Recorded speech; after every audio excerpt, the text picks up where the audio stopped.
오늘 골로새서 말씀 보겠습니다. 3장 12절로 17절까지 말씀입니다. 한 목소리로 읽습니다. 시작.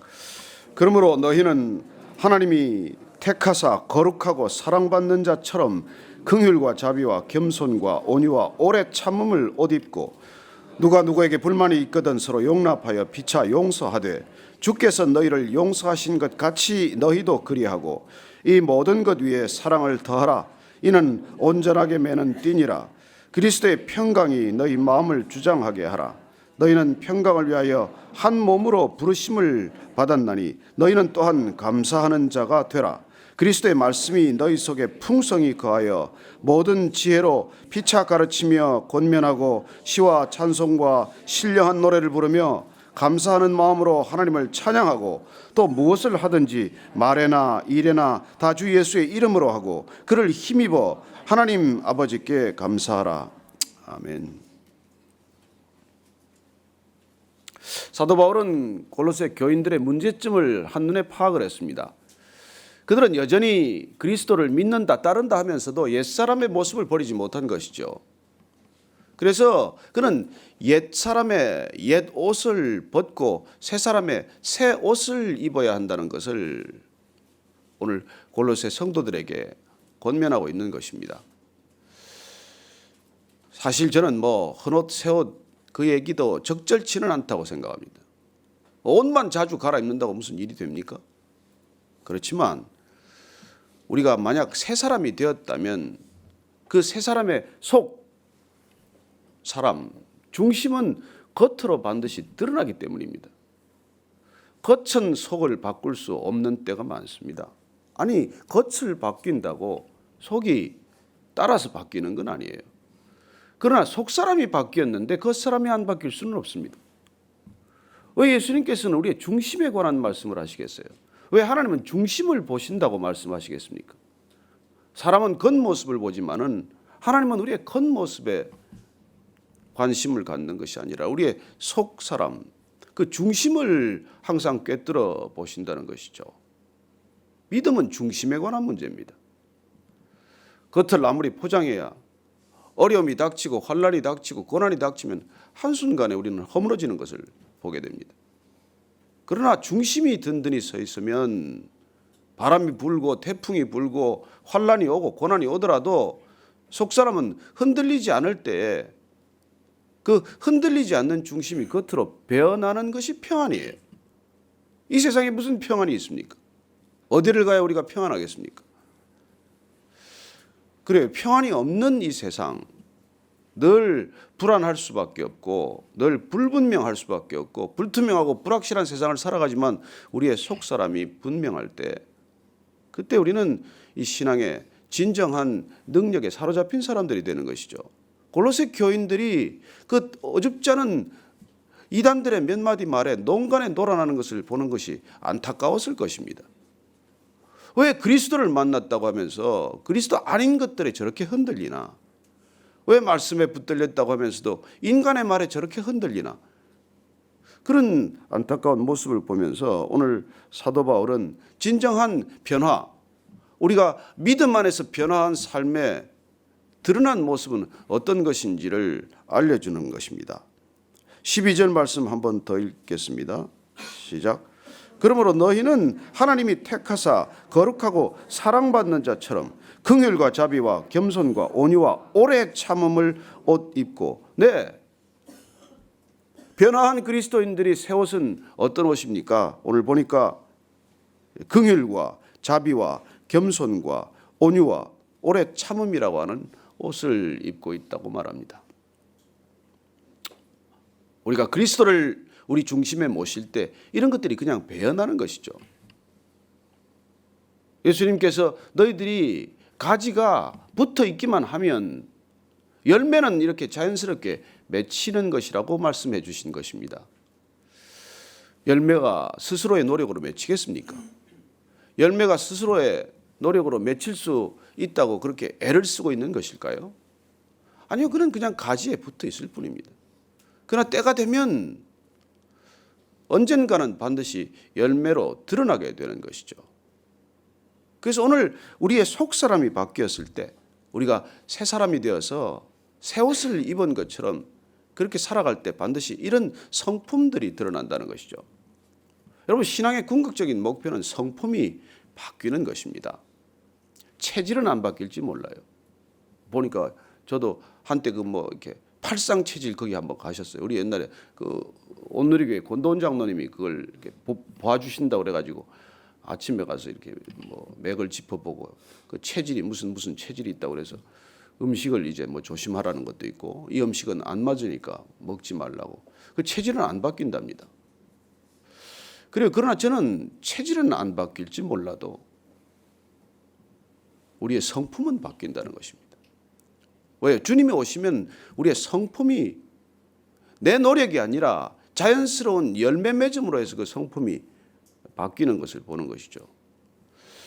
어제 우리 이제 한 해를 정리하면서 우리 저희들 이렇게 교회 간사님들 또 우리 최 목사 이렇게 몇 분 우리 교회 식구들이 가서 이제 저녁 식사를 하면서 1년 동안 한번 이렇게 돌아보고 가장 감사한 게 뭐냐 이제 그런 얘기들을 나누었어요. 그래서 한 사람씩 쭉 얘기를 하는데 한 분이 그래요. 도대체 교회 되라는 게 뭔지가 감이 안 잡혔는데 1년 지났더니 교회 된다는 것에 이게 조금씩 감이 온다는 것이죠.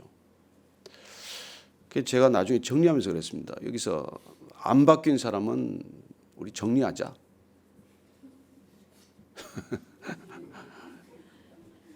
일 년 동안 우리가 말씀을 나누고 말씀 통독하고 먹었는데 그래도 아무 변화가 없다 그러면 우리 진짜 새 출발해야 되는 것이죠. 저는 자연스럽게 그게 드러난다고 믿습니다. 저는 예수 믿고 안 변한다는 건 기적이라고 믿는 사람이에요. 내가 변하고 싶다고 해서 변하는 게 아니고 안 변하고 싶다고 안 변해지는 게 아니에요. 저는 여러분 앞에 이렇게 매일 아침에 나와서 말씀을 같이 나누지만 이런 사람이 아니에요. 여러분 앞에 이렇게 나서서 제가 말씀을 전할 수 있는 가장 자격 없는 사람이에요. 성격은 얼마나 못됐는지 몰라요. 그냥 말은 거칠기가 한량이 없고 아니 제가 숨도 안 쉬고 3분쯤 욕을 할 수 있는 사람이라니까요. 근데 그게 여러분 안에 제가 욕을 안 하려고 한 게 아니에요. 욕이 안 나와요. 그리고 거짓말 안 하려고 하는 게 아니라 거짓말이 불편해져요. 그런 변화가 내 안에서 자연스럽게 일어나는 것이죠.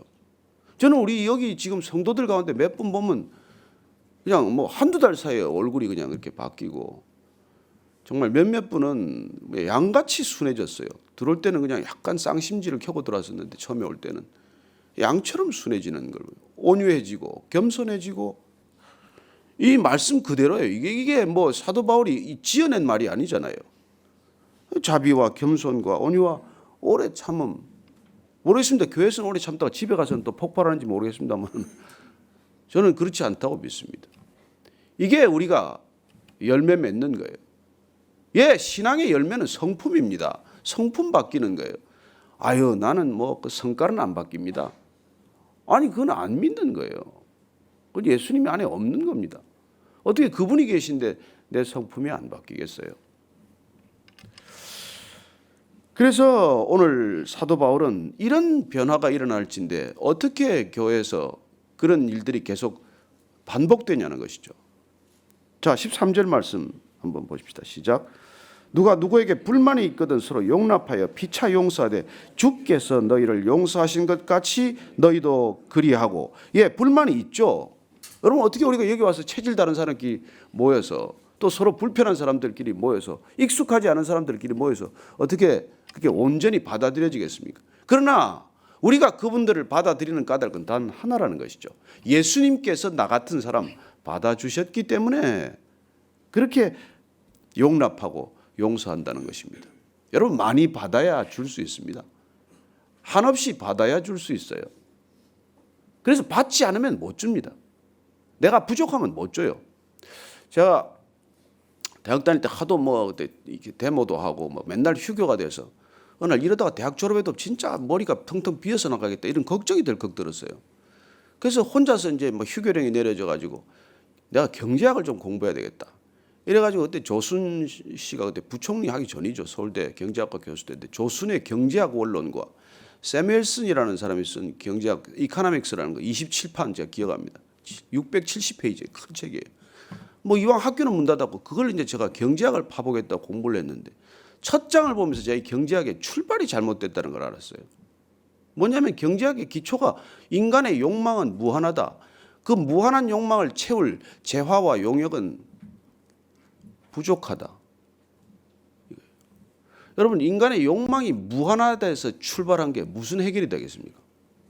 해결점이 없어요. 나는 경제학으로 인간의 문제를 해결할 수 없다는 걸 그때 제가 이렇게 결론을 냈어요. 여러분 우리는 무한한 분으로부터 공급받지 않으면 이 인간의 문제가 본질적으로 해결되지 않습니다.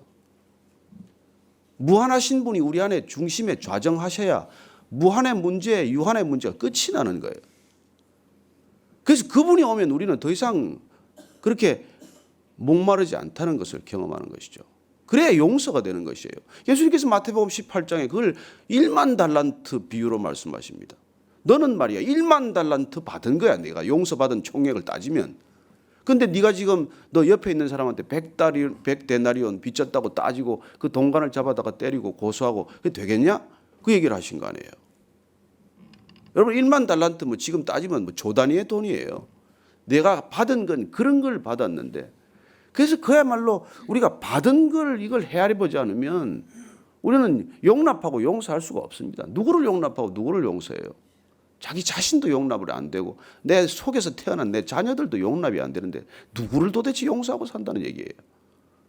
다 뭐 그냥 뭐 용서하는 체하고 사는 것이죠.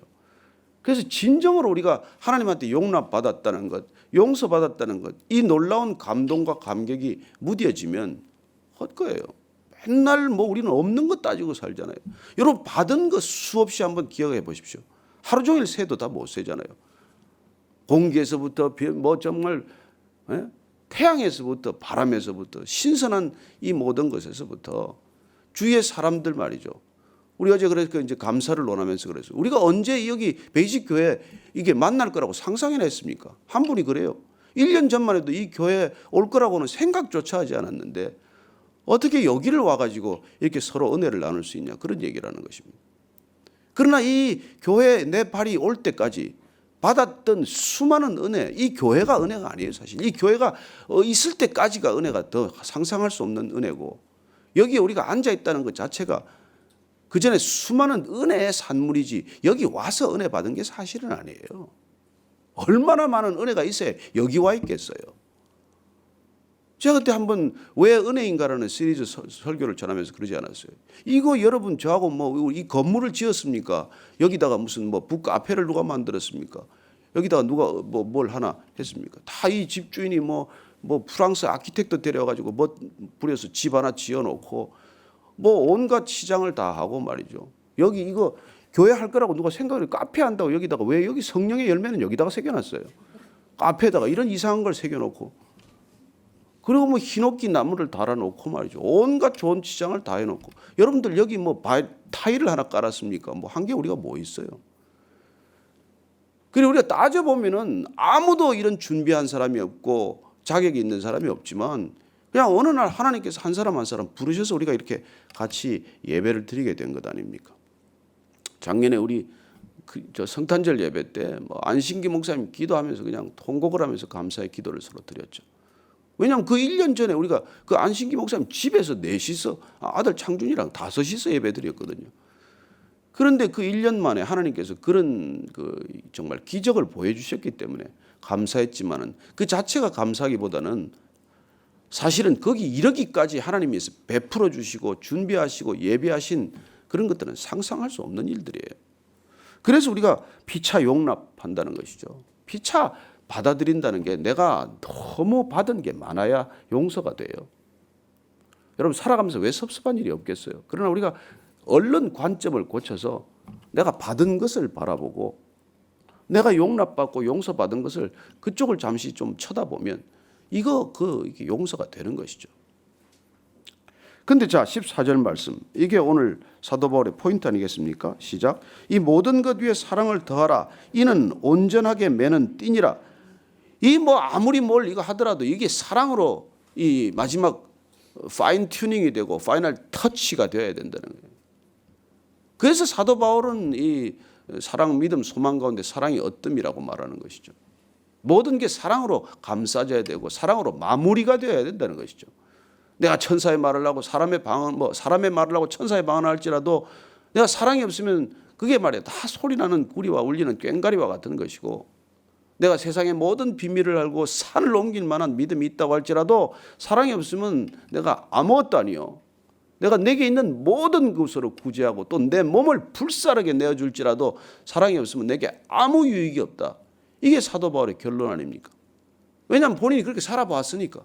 사랑 없이 그렇게 살 수 있는 걸 경험해봤으니까. 여러분, 이단은 우리보다 더 열심히 해요. 어디 가서 결론이 납니까? 사랑이 없어요. 다 거짓입니다. 그래 우리보다 더 열심이고 더 헌신하고 온갖 재산을 갖다 바치고 하지만은 뭐예요? 결과 남는 게 뭐예요? 사랑이 없다면. 오늘 이게 마지막에 이게 사랑을 더하라. 사랑으로 띠를 매라. 옷 다 입고 나서 그 당시에 이 사람들 튜닉 위에다 띠를 매지 않습니까? 이래야 이제 옷이 외출 준비가 되고 마무리되는 것이죠. 이 띠를 매는 것, 이게 사랑으로 완전히 마지막 결론이 나야 한다는 것입니다. 그래서 이 교회가 이 베이직 교회의 기초가 뭐예요? 서로 사랑하라. 그게 모든 사역의 전부예요. 무슨 사역이 필요합니까? 사랑하지 않고 사역하면 뭐 할 건데요?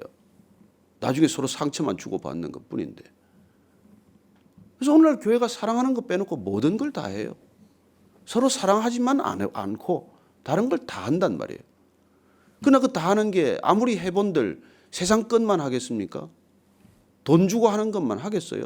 월급 주고 받는 것만큼 하겠습니까? 그러나 우리가 교회가 이 사랑으로 마지막 온전하게 띠를 매면 그 어떤 것도 정말 아름답게 마무리가 되는 것이죠. 제가 누가 니마 보러 가서 처음에는 우습게 보고 그걸 왜 보냐? 우리 그렇게 살고 있는데 그랬는데 한번 봐야 되겠다고 그래서 보니까 이게 그 부부 사랑의 얘기. 그래서 젊은 사람들이 도대체 사랑이 뭔지를 모르고 부부 사랑의 이 깊이와 넓이를 모르는 사람들이 20, 30대들이 그걸 보고 그렇게 울면서 감동을 한다고 그래요. 야, 그래서 참 좋은 다큐를 누가 만들었구나 그랬는데, 여러분 그 마지막에 사랑으로 마지막 띠를 매는 것, 이 인생에 완결이 없으면 우리 인생 아무리 오래 살아야 헛사는 겁니다. 아무리 유명해져 봐야 헛사는 거예요. 그래서 여러분들 정말 부부 손 꼭 잡고 다니기를 바랍니다. 누가 지난 주일에 싸우고 들어와서 1층에서 예배드리고 한 사람은 2층에서 예배드린다고 그래서 왜 그렇게 교회를 오는지 모르겠다고 그랬지만 그러지 마시고 바로 옆에 앉아서 조금 나이 들어도 괜찮습니다. 근데 손도 좀 잡고 예배 드리셔도 제가 이렇게 눈을 부릅뜨거나 하지 않을 테니까 모든 것 위에 사랑을 더하라. 그럴 때 그리스도의 평강이 너희 마음을 주장하게 하고 너희는 평강을 위하여 한 몸으로 부르심을 받았나니 너희는 또한 감사하는 자가 되라. 계속해서 이제 감사의 얘기예요. 16절 17절 말씀 읽습니다. 시작. 그리스도의 말씀이 너희 속에 풍성히 거하여 모든 지혜로 피차 가르치며 권면하고 시와 찬송과 신령한 노래를 부르며 감사하는 마음으로 하나님을 찬양하고 또 무엇을 하든지 말에나 일에나 다 주 예수의 이름으로 하고 그를 힘입어 하나님 아버지께 감사하라. 계속 감사하라. 그리고 감사는 결정입니다. 감사하기로 결정하는 것이죠. 우리가 하나님의 뜻 같이 나눌 때 감사하라. 항상 기뻐하라. 쉬지 않고 기도하라. 모든 일 범사에 감사하라. 그 어떻게 모든 일에 감사가 되겠어요? 어떻게 모든 일에 감사가 됩니까? 그러나 감사하기로 결정했기 때문에 이래도 감사 저래도 감사. 예. 손양원 목사님 한번 그 얘기를 우리가 같이 한번 보러 가기로 했다가 못 갔는데, 그 손양원 목사님이 아들 둘이가 그 공산주의자한테 이렇게 죽었을 때 그 장례식에서 감사 기도를 드립니다. 그거 한번 여러분 찾아서 읽어보세요. 내 아들이 순교하게 해서 감사하고, 하여튼 감사를 그렇게 10가지 나열을 합니다. 아들 둘이가 그렇게 비참하게 죽었는데 무슨 감사할 일이 있겠어요. 그러나 그 목사님이 사랑의 원자탄이라는 별명을 얻게 된 건 그 아들 둘을 살해한 살인범을 용서하고 그를 감옥에서 구출해서 양자로 삼아서 그 아들을 목사로 만들고, 그런 상상할 수 없는 일을 그는 하게 되는 것이죠. 그분 손양은 개인의 능력이겠습니까? 아니죠. 그분 안에 계신 예수님께서 그런 일, 그런 상황조차도 감사하는 상황으로 바꾸어 놓은 것이죠. 여러분, 나는 감사할 수 없지만 내 안에 있는 예수님의 능력으로 감사할 수 있게 되기를 바랍니다. 우리는 사랑할 능력이 없지만 내 안에 계신 예수님께서 사랑하게 하도록 우리가 방해만 안 하면 돼요. 그분은 우리 안에서 누군가를 끊임없이 사랑하고자 하십니다. 그런데 누가 걸림돌이에요? 내가 걸림돌이죠. 주님은 끊임없이 우리 안에 계시면서 누군가를 용납하고 용서하고자 하지만 누가 방해합니까? 내가 용납하지 못하고 내가 용서하지 못하게 하는 것이죠. 그래서 오늘 이 사도 바울의 골로새 교인들을 향한 이 말씀 가운데 그는 모든 문제의 뿌리, 그게 바로 사랑의 결핍이라는 것을 다시 한번 알려주고 있는 것입니다. 문제는 어디서부터 시작이 되었습니까? 사랑이 부족한 데서 비롯된 것이죠. 그런데 엉뚱하게도 그 문제의 뿌리는 내버려 둔 채 줄기나 가지에서 문제를 해결하고 하기 때문에 문제는 본질적으로 해결이 되지 않는다는 것을 다시 한번 일깨워주고 있는 말씀입니다. 그리고 돌아가야 할 곳, 그 본질로 돌아갈 때 문제는 시간이 걸릴 것 같고 해결이 안 될 것 같고 뭐가 달라질 것 같은지 우리를 의심케 하지만 아니요. 문제는 시간이 걸릴지라도 본질적으로 해결이 되지만 가지를 건드리고 잎을 건드려봐야 결국은 된 것 같지만은 대증요법, 대응요법일 뿐이고 본질적으로 해결되지 않습니다. 오늘 이 모든 문제, 사실 이단의 문제, 무슨 교회 시끄러운 문제, 무슨 서로 다투는 문제, 이런 것들이 다 사랑의 결핍 때문이라는 것이죠. 왜 불평합니까? 알아달라는 거예요. 왜 비난합니까? 사랑해달라는 거예요. 그 언어를 우리가 잘 알아듣지 못하기 때문에 같이 부딪히는 거예요. 나는 이찬수 목사님이 어디서 본인이 통변의 은사를 받아서 방언은 못하는데 통변의 은사를 받았다고 그런 얘기를 하길래 무슨 말씀을 하시나 그랬더니 본인은 방언도 못하고 아무것도 못하지만 통변의 은사를 받은 것은 한 가지 목회를 하면서 모든 성도들이 무슨 말을 하는지를 알아듣게 되었다는 거예요. 그리고 놀랍게도 10명 중에 1명은 꼭 속을 썩이는 분이 있다고 얘기를 하면서 그 사람이 속을 썩이는 이유를 아무리 듣고 들어도 사랑해달라는 얘기입니다. 그런 통변의 은사가 생겼습니다. 그런 이제 우스갯처럼 얘기를 해요. 저는 그분이 그런 이 은사가 참 귀한 은사라고 믿습니다. 저 사람이 무슨 말을 하든 나를 알아달라는 거구나. 무슨 비난을 퍼붓든 저 사람 사랑이 필요한 사람이구나. 그렇게 여러분들이 통변이 되고 언어가 해석이 되고 그래서 용납이 되고 그래서 용서가 되고 그래서 사랑하면 여러분 그게 교회예요. 교회는 그런 곳이라는 것입니다. 그런 진정한 교회의 모습을 벗어났을 때 사도 바울이 애타게 쓴 편지 중에 한 가닥을 우리가 읽고 있는 것이죠. 오늘도 같이 기도할 때 여러분 정말 용납이 안 된 사람이 있습니까? 같이 한번 우리가 같이 놓고 기도하고 그리고 정말 내 진심에서 주님 사랑을 물붓듯 부어주십시오. 주님 사랑 없으면 다 이 거짓입니다. 주님 사랑으로 사랑하게 하시고 주님 사랑으로 용납하게 하시고 주님 사랑으로 저분 품을 수 있게 도와주시고 주님 사랑의 힘으로 제가 섬기고 그리고 교회 되게 하여 주옵소서. 그렇게 한번 기도하겠습니다. 하나님 아버지, 주님께서 우리를 사랑하시되 끝까지 사랑한다는 걸 아십니다. 저는 끝까지 사랑할 능력이 없습니다. 사랑하다가 변덕스러워지고 사랑하다가 넘어지고 사랑하다가 마음이 토라지는 사람입니다. 그러나 주님께 붙들린 바 되어서 온전히 주님께 사로잡힌 바 되어서 내 안에 계신 주님이 사랑하고 내 안에 계신 주님의 힘으로 섬기고 내 안에 계신 주님의 능력으로 누군가를 용납하고 품게 하여 주옵소서. 하나님, 이 땅의 모든 교회들이 서로 사랑하는 능력이 차고 넘쳐서 목마른 세상 가운데 사랑이 없는 세상 가운데 사랑을 물 흐르듯 샘물 쏟듯 흘러보내게 하여 주옵소서. 내 안에서 깊은 곳에서 길어 올리는 샘물처럼 사랑이 흘러넘치게 하시고 이 땅 가운데 오직 주님 한 분만이 그 사랑의 원천임을 날마다 기억하고 고백하게 하여 주옵소서. 하나님, 이 아침에도 우리 각자에게 사랑을 물붓듯 부어주옵소서. 사랑에 목마르지 않게 하여 주옵소서. 차고 넘치는 사랑 때문에 누군가를 용납하고 용서하고 끝없이 품을 수 있게 하여 주옵소서. 하나님, 자녀들도 때로 품기가 어렵습니다. 사랑하던 친구 같지만 돌아서면 마음이 상합니다. 주님, 내 안에 부족한 것 없도록 주님께서 날마다 생수를 공급해 주시고 차고 넘치게 부어주셔서 흘러 넘치는 사랑으로 이웃을 섬기게 하시고, 그리고 놀랍게도 우리가 교회되게 하여 주옵소서.